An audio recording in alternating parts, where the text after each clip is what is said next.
যে গত 15-16 বছরে ফ্যাসিস্ট সরকার, আওয়ামী সরকার ভালো ভালো মানুষগুলোকে, অনেক মানুষগুলোকে হত্যা করেছে, ফাঁসির মঞ্চে নিয়ে গেছে।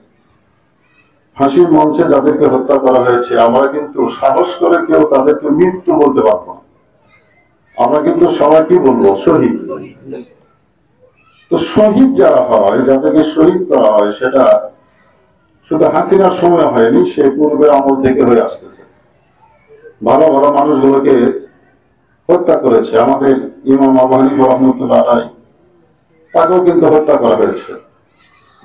এই হত্যা করা সম্পর্কে আল্লাহ কোরআনে বলেছেন, ওয়ালা তাকুলু লিমান ইউকতালু ফি সাবিলিল্লাহ। আল্লাহ রাস্তায় যারা কতল হয়, যাদেরকে হত্যা করা হয়, বাল আহইয়া, তারা কিন্তু জীবিত, তারা মৃত্যুবরণ করে না। ফি সাবিলিল্লাহি আমওয়াতুন বাল আহইয়া, তাদেরকে তোমরা মৃত্যু বলো না, বরং তারা জীবিত। তো আল্লাহর অসংখ্য ভালো মানুষকে শহীদ করা হয়েছে। শহীদ করার পরে ফ্যাসিস্ট সরকার কি আর ক্ষমতায় আছে?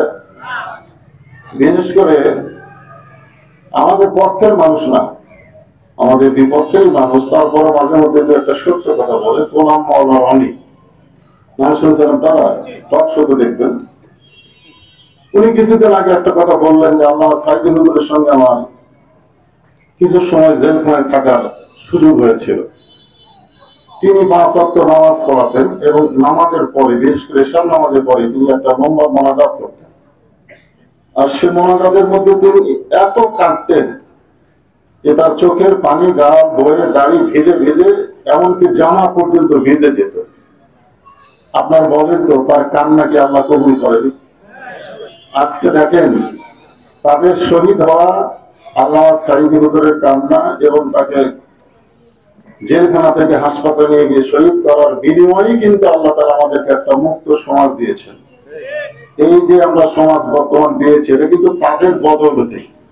কারণ কোনো কিছু ভালো পেতে গেলে আমাদেরকে পরীক্ষা দিতে হবে। বহু পরীক্ষার পরেই আল্লাহ রাসূল কিন্তু মক্কা বিজয় করেছেন, বদরের বিজয় হয়েছে। এটা কিন্তু পরীক্ষা ছাড়া হয়। এই জন্য আল্লাহ বলতেছেন, যারা আমাকে রব বলে স্বীকার করবে, এর প্রতি তোমাদেরকে অবিচল অটল থাকতে হবে। যদি থাকতে পারো, তোমাদের কি নাই? তোমাদের কোনো ভয় নাই। আল্লাহ তাখাফ, তোমাদের কি নাই? কোনো ভয় নাই। আল্লাহ তাহজান, তোমাদের কোনো চিন্তা নাই। আজকে আমরা সবাই অবিচল থাকবো। বিশেষ করে এখন আমরা একটা ফ্যাসিস্ট দেখতেছি। কি কারণ দেখতেছি না? আমরা তো অনেকেই এখন একথা বলতে শুরু করেছি যে এই আওয়ামী লীগের চাইতে আরো বেশি খারাপ।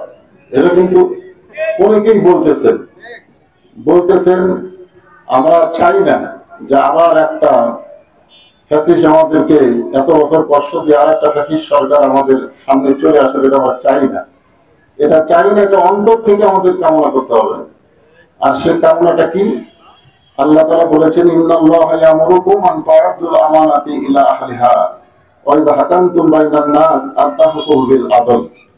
তোমাদেরকে আমি একটা আমানত দিয়েছি, আমানত, এবং তোমাদেরকে নির্দেশ করা হয়েছে আমানতটা তোমরা সঠিক জায়গায় প্রয়োগ করো। এই যে আমাদের ভোট, এই ভোট কিন্তু একটা আল্লাহর পক্ষ থেকে আমানত। আল্লাহর পক্ষ থেকে কি? একটা আমানত। আমাদের এই ভোটের মাধ্যমে আমরা যদি কোনো খারাপ মানুষকে, আমি জানি যে এই লোকটাকে ভোট দিলে কোরআনের বিরুদ্ধে হবে, কোরআনের বিরুদ্ধাচরণ করবে, তারপরে শরিয়া বিরোধী আইন পাস করবে, এরকম একটা লোক আপনাদের সামনে ভোট চাচ্ছে। আর একজন বলতেছে যে আল্লাহর কোরআনের শাসন চাই, সৎলোকের শাসন চাই, কোরআনের আইন চাই, এবং তার চেহারা স্রোত কাজ কারবার ভালো দেখতেছি। দুটা মানুষ আপনাদের সামনে ভোট চাইল। আল্লাহ কিন্তু এখানে বলতেছেন যে আমি তোমাদেরকে একটা আমানত শুরু দিয়েছি।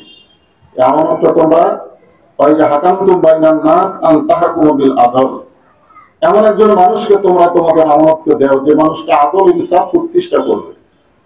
এখন আমাদের সামনে একটা সময়, একটা সুযোগ এসেছে। আমরা কিন্তু এই 5ই আগস্টের পর থেকে মন খুলে, প্রাণ খুলে, জবান খুলে বলতে পারতেছি যে সব দেখা হলো শেষ। আগামীতে আমরা দেখবো আল্লাহর কোরআনে বাংলাদেশ। এটা কিন্তু আমরা আগে বলার সাহস পাইনি, কিন্তু এখন বলতেছি আমরা। তো বলতে বলতে তো আল্লাহ এক সময় কবুল করে নিবে, কি কম? আর সে কবুলের ভিতরে আমাদেরকে সমর্থন দিতে হবে। আমরা ভালো মানুষকে এই আমানতটা দিব। ভালো মানুষকে ভোট দিয়ে সে যদি ভালো কাজ করে সে শুধু একা নেকি পাবে না, তার নেকির একটা অংশ আমরা পাবো।